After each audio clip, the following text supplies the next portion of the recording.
What's up everyone, this is Mike from HDR World, and yes, I'm back, but after a month. I'm sorry about that because I was busy with my MBA exams which I just finished, and summer's gonna start again. So I'm hopeful it will be finished by this summer. Alright guys, I want to thank you guys because before I start anything about this video, I want to make sure that I thank you guys for your subscription to my channel, and I seriously appreciate guys if you keep subscribing to my channel. If it is worthy, if you think that I'm making a good content, make sure you go and give me a thumbs up and make sure you subscribe to my channel.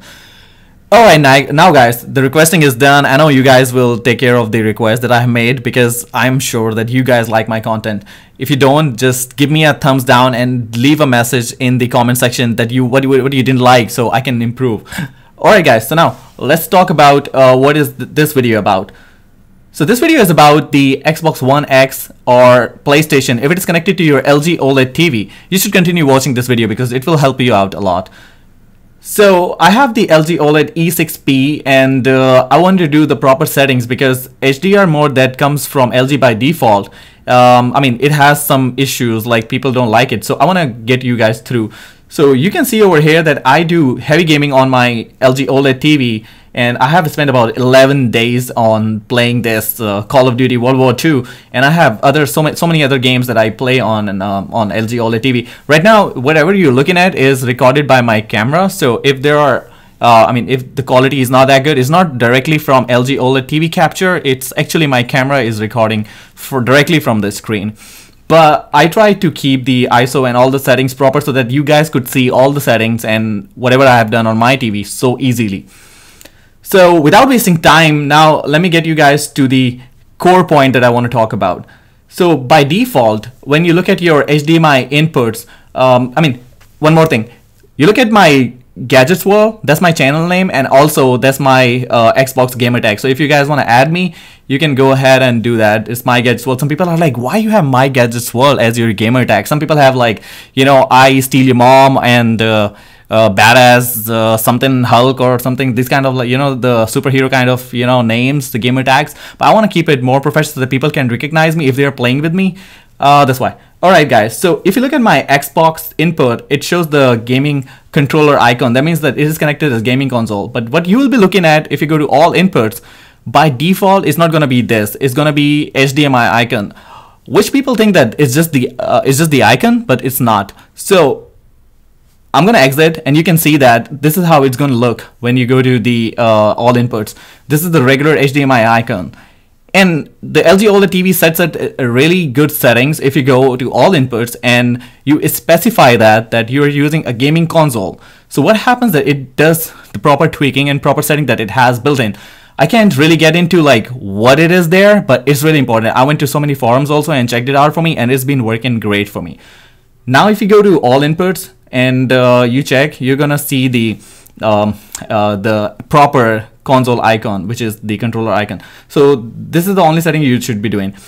Furthermore, you have to go to the all settings on your picture menu settings and make sure you are selected. You select the HDR Game mode, and which people complain that it's too dark. So what you can do is you can go ahead to advanced controls, and you can raise your dynamic contrast, which is set to off by default, but you can keep it at medium or high level. For me, for my recommended settings, I kept it at high, and it resolves all the darkness issues that I was having. So look at this. Off is too dark, and I don't lose any detail, or it doesn't look wash out on high. You have deeper blacks for your OLED settings, so why not take advantage of dynamic contrast, keeping it too high? If you're seeing some washed out or very bright picture, that may be a result of this camera, but otherwise it's all good. So other settings you should keep it off, like super resolution and those kind of settings, like where if you go to picture options, you will see. Keep all the MPEG resolution settings and all the tweaks off. By default, the color temperature on the TV for gaming is set to C25, which is cool 25.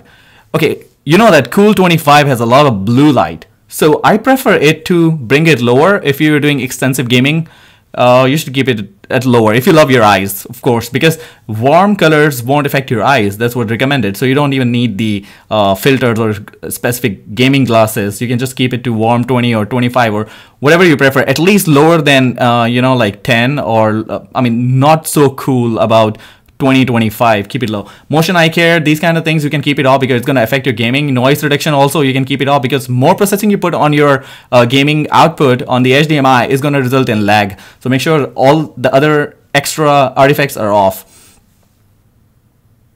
One more thing that I want to talk about is that my OLED light is at 55. So people be saying like on HDR it should be 100. Yeah, by default, if you set your HDR mode is going to be 100, but I want to keep it to 55 because first of all it's too bright for gaming, and if you keep it at 55 the chances are you're not going to have a burn-in issue that people say that okay, with the gaming you get the burn-in because it has a lot of static boxes and logos. So if you keep heads-up display and stuff, so if you keep it at 55 the chances are you're not going to have the burn-in. That's what I set it at. And if you're going to see how much I use my TV, you can see over here I have used it for over 2,500 hours. It should be about 2,600 something. So if I go to my TV information, you can see that I use my TV for about 2,679 hours, 2,679 hours.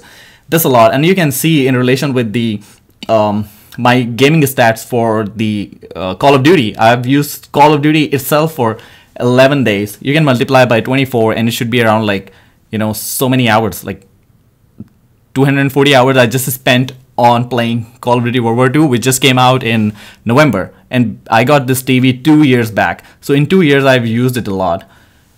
And you can see I have a lot of games, and about like 32. Some are free, some are paid because I have the Xbox membership,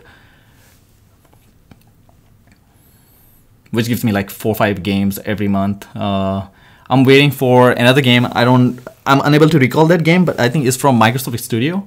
It's going to be out soon, I guess. One more thing that I want to show you guys is if you go to your Xbox, make sure that you do proper settings for the video output. You make sure if you have 4K Ultra HD TV like this, so you should be selected at 4K and 4K HDR. They will give you 4K HDR output.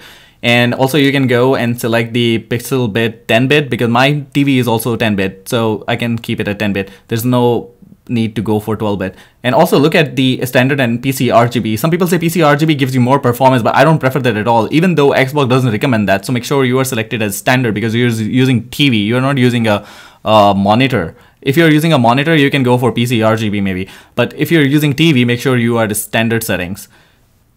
Alright guys, so that's all from this video. If you guys like it, so make sure you give me a thumbs up and make sure you subscribe to my channel. That will help me a lot. I know I'm a tiny YouTuber right now and maybe my channel has not so many subscribers because you know every subscriber counts. So if you're feeling like, oh no, what my subscription will do, your subscription will do a lot for me.